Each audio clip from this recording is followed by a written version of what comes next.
Okay, Bree, in this video, I want to focus on positional play in the D zone and 5 aspects in particular. Staying low, supporting the puck, getting to the middle of the ice, trying to stay on the defensive side of both the puck and your check, and tying up and containing where possible and when needed. Okay, so D zone, I'm talking about being between the puck and the net, no matter where it is. Imagine the puck was up here.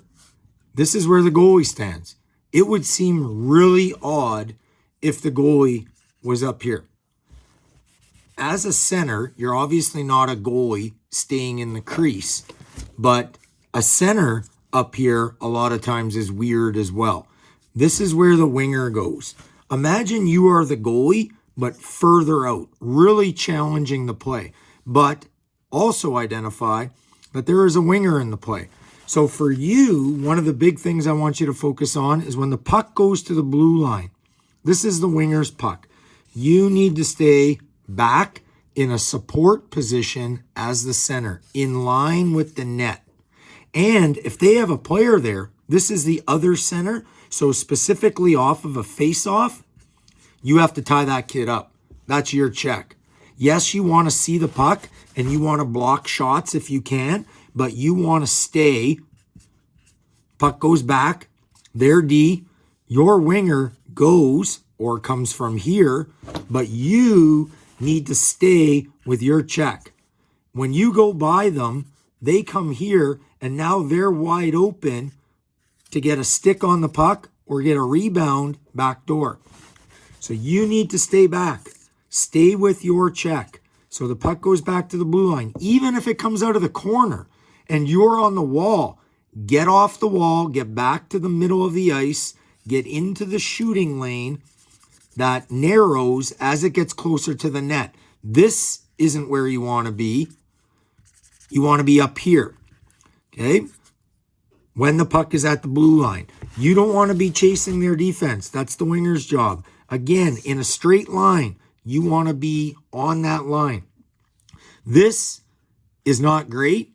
This is way better. This is probably too far back. You need to be somewhere in a good support position. If the puck is in the corner, D-man on it, here's your goalie, this is your line. You got to be on that line. And probably, when the puck's in the corner, 2 stick lengths, supporting your D. Because if it comes low, now you go, and your defense gets back and supports you. When the puck goes up the wall, this is kind of your space, but it's shared with the winger. So the defense is here, you're supporting. If the D-man stays, stay back. If the D-man doesn't go, you get in, the winger reads and reacts. If the winger goes, then you stay back and support. Here's an example in Meg's playoff game. We lose the draw. The center comes to the middle. Doesn't necessarily tie up their center, but at least they're in the middle of the ice. But as this play goes around, the center starts running around and gets stuck in the far corner. The puck comes around to Zablocki. She walks out of the corner. Meg, as the D1, rotates to go back. There's no center support. And our winger, Steph Jacob, who was on the dot, bailed towards the middle of the ice and gave possibly the best player in the country a circle to skate through and rip a shot. So that rotation that I talked about wasn't there. Meg should have identified there was no support and stayed with Zablocki, and Jacob should have identified there was no center and gone to her as well, and they should have closed the door on her. But a lot of this all starts because our center was running around and got stuck on the far side. So as that center, we want to support the puck. And as the puck moves around the zone, you are supporting where the puck is. If we did a heat map, your team doesn't have it, and you're playing positional center hockey, aside from when it's your turn to go get it. So here, or the defense loses it and the puck comes down the wall, then you go. Aside from when it's your turn to attack or activate on the puck, which is potentially on the wall in certain spaces, low in the zone, not up here, not at the top. but low in the zone after a support position. So you rotate in. Your heat map should look a lot like this. You're supporting, and then a lot of heat in front of the net. Watch this shift by the Regina centerman, number 14. So the puck goes back to our blue line. She gets to the middle of the ice. She's in the middle of the ice. The puck goes corner. She's supporting. She's on the edge of her heat map. The puck comes to the top. She's not rushing. She's supporting, staying D side. Puck goes corner. She gets back to the D side between the puck and the goalie. She's on her heat map path. She's supporting the whole time. We had no chance of getting that puck to the net because she was playing great positional puck support, center D zone positioning. She always made an effort to make sure that the puck was outside of her body and her body was closer to the net than the puck ever was. Even look right here. She's supporting as the puck comes to the top. There's a triangle of white jerseys. The puck goes back along the wall. She's even hesitant about getting too deep. She just looks to get a stick on it and create a turnover. Puck goes corner. She goes back and supports her defense. She's not getting in the battle. She's staying D side of the puck, and she sees it's a 2-on-1, but she knows if her teammate gets beat, that puck comes out and we attack the net. Puck goes back to the top of the slot. She stays D side. It's not her job necessarily to get it out. She watches her wingers do their job and she goes for a good line change. So now in comparison, I have a few examples from your game. On a lost faceoff, stay with your center. Because in this case, not only you went out to the D-man, so did both wingers. And the other D got sucked up. Look at this shooting lane. Not one person in the shooting lane when that puck gets to the crease. And it's your center that gets a stick on it and a potential rebound. If you stay with your player, that's your job. If that D-man gets a free shot because the winger didn't get out, which she doesn't here, she glides out, stick in the air, doesn't even have a chance at that puck, then that's on her, not on you. In fact, where she is, that's where you want to be, even further back, because the depth at which you come out is determined by where your center, where your check is. She was in a great spot doing your job, but then she ended up way out of your job and her job.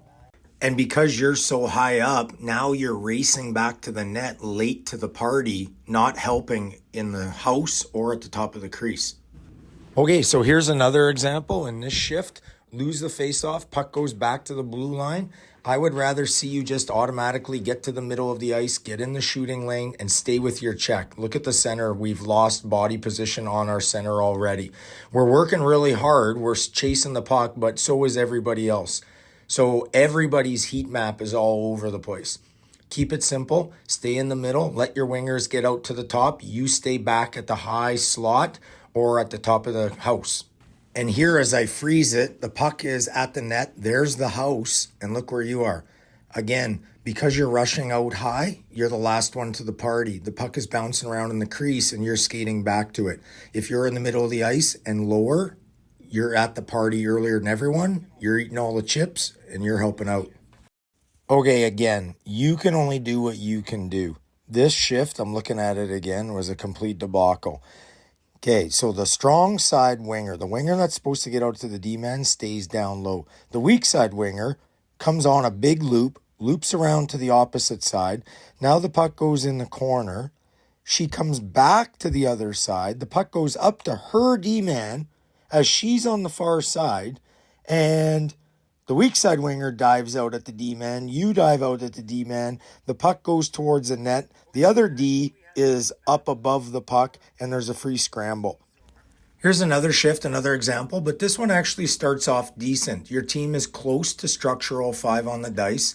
The D-man in front is leaving a player wide open. You're in the middle as the 5 on the dice support. I would think a little bit closer to the puck, but this isn't bad right from the start. Though where it gets difficult and it takes discipline is to try and maintain this positioning. So again, with your heat map in mind, you want to be supporting the puck as it works its way around the top of the zone and on and around the dice. And you'll notice how quickly it can fall apart. So you go into check, there's 3-on-1, you pivot outside, and now you're outside the square, outside the dice. And as the puck works its way towards the net, you're staring back at it. Fortunately, your D-man or a teammate gets it to the corner. You get your stick on it. It goes back up the wall. And now, again, this is where I would say get back to the middle. Try to get back to the middle of the dice.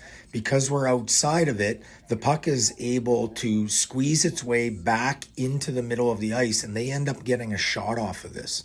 Imagine a goalie went to the corner to play the puck and they lost it. You would have to assume they would skate super fast back to the crease so they were in line with the puck. Same concept. So this is an example of that situation I drew on the board where it's a rotation and the D, center, and winger have to work together. This is an example of where Meg's team got scored on when Steph bailed from the dot and the center wasn't there. So you'll see here, because you weren't there, their player was able to get a shot towards the net as well. Thankfully, in this case, not potentially the best player in Canada.